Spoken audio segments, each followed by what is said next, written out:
Hey, welcome back to the channel. We appreciate you guys stopping by. Let's knock this out pretty quick. Show you guys what we've done in the last couple of days and what we have still going on.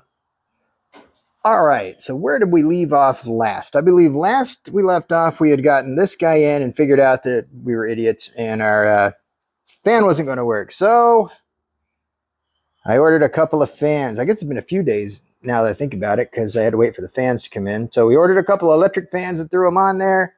I've got a temperature probe kit into the radiator, and we've got all our wiring down here. What's going to be under the battery. The battery's going to sit kind of right in this area, so you shouldn't really see it too much. Still got to wire in the positive once the battery's installed, but I can't really install the battery until the fender's on. So front end isn't going on as far as the sheet metal's not going on until the suspension's done, and this thing's sitting on the ground, and I've got it aligned because it's way easier to get all this stuff without the fenders and whatnot on it.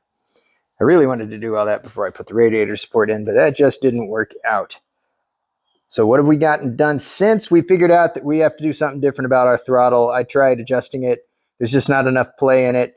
Moving that bracket might work, but it'd be a big pain in the butt. So I've got a custom bracket coming that allows you to adjust that stuff wherever you want it to be. We're going to try that. Hopefully it works on a Quadrajet. I have no idea. Now that I think about it, that can't work on a Quadrajet. Well, we'll figure it out. We'll have to build something, I'm sure. Isn't that always the case? You always got to build something. We've got our new brake hose on. We had a problem with the brakes here. This hose was leaking. I didn't realize this fitting was trashed, so I had to take the line off of the brat, bring that in here, get that to fit. Turns out the T fitting was also a mess, so we got that all changed out. Should be sealed up now. We've gotten our wiring buttoned up if you haven't seen that. And what else have we gotten done? We have our monoleaf setup done in the back here. So Lindsay, someone named Lindsay was watching and said they're going to monoleaf and was looking forward to seeing a video on this. I didn't really video this. There are already videos on my channel where I monoleaf trucks. The reason I do it in this case especially is I'm just trying to get the ride height down, and I'm also trying to soften up the ride. This may not work out very well, especially with the 2-inch block that's on there to help lower it a little further.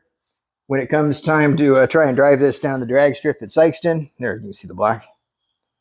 This may work against me. I'm expecting this to be the wheel hop king. I think this thing's just going to go bang, bang, bang, bang, bang all the way down the track. So we'll see. Again, it's not a track vehicle. I'm just taking it to a track event, but that should ride nicely on the street. And with our air shocks, I like to run them that way. You notice I got them on kind of a 45-degree angle. I like to run the shocks that way because it also softens those up, but I still have some load carrying capabilities and fine tuning of the ride height. So that's the only reason I do that.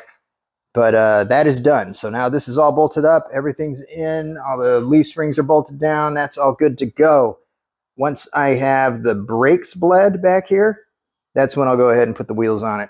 The emergency brake has been adjusted. So now we can put it on just like that. And then to release it, we just grab this little guy here and released. We got all our wiring tied up and tightened up. There's a little hanging out of there. Yeah, there's some. We got our steering wheel centered. That was way off, so we got that centered. That should be good to go now. And what else? We have our tack mounted. But I went ahead and with the red Sun Tune. Probably, I'm guessing that's from the 80s, maybe 70s. It's hard to say, but that font looks maybe 70s.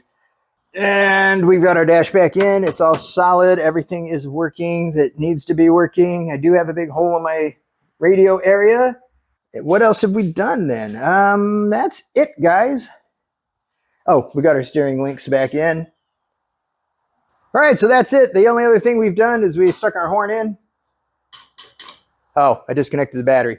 Horn works. You're just going to have to trust me on that one. I forgot that all the stuff that came off of this truck, I actually put on another friend's truck. So all the new rotors, wheel bearings, all that, brake rotors, wheel bearings, all that stuff went onto my buddy's truck, and all his used stuff went onto this chassis. And I forgot about that. So I assumed I had good wheel bearings and stuff like that, and I didn't. So I had to order wheel bearings. The wheel bearings I have are, I don't know if I showed you, but they're blue. I don't know if you can see that or not, but they're turning blue from heat marks, from overheating, I should say, and they've got wear marks on them. So yeah, we got new wheel bearings coming, and since I had new wheel bearings coming, we went ahead and grabbed some new brake calipers, because once I started inspecting these, they were looking really terrible. I'm hoping that the front suspension kind of goes on here in a day. I'm going to have to guess on the alignment and the guess on the ride height. But as far as mechanically speaking, I think it's pretty well done, except for the front suspension.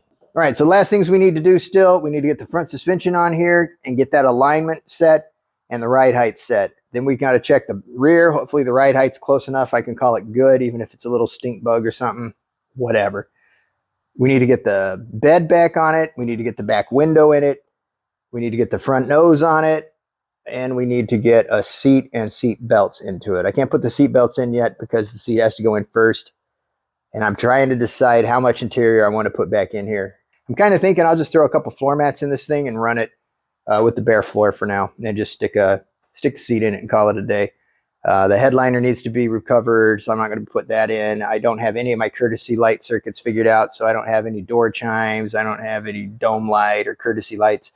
I'm not going to worry about any of that stuff right now. I'm just trying to get this to where it runs and drives and is technically street legal, like turn signals, brake lights, backup lights, horn, wipers. But anyway, that's what we have left. Thanks a bunch for watching. Stay tuned. We're down to like 12 days, so this is getting interesting. It may be less than 12. Oh, God, I think it's like 10. It's like 11 or 12. I'm dying over here. All right, guys, thanks for watching. Appreciate it. Stay tuned, and you'll see us next time. Until then, take care of yourselves.